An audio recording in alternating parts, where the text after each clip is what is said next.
Entonces verán algunos de los códices más conocidos de la catedral, obviamente Calistino, que este año es la primera vez que celebramos el Día Internacional de los Archivos con ese reconocimiento de Patrimonio de la Humanidad de la UNESCO. Al archivo suelen acercarse cada vez más los propios vecinos,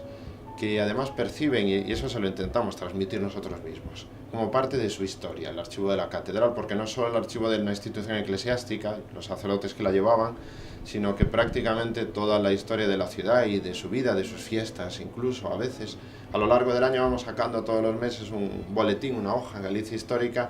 donde publicamos pequeñas anécdotas, curiosidades que hacen accesible la vida de la ciudad y diría de la ciudad en general, de toda la diócesis en la cual es el centro, la catedral.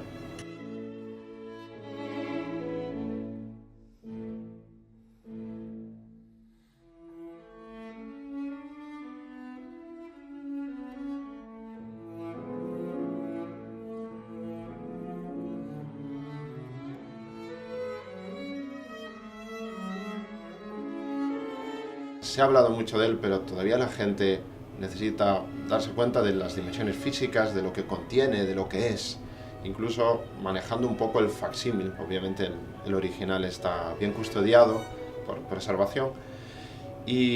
pero por supuesto muchísimo más. El archivo de la catedral no se queda solo, ni siquiera con los códices en el Calistino. El Breviario de Miranda, del que no hay todavía ninguna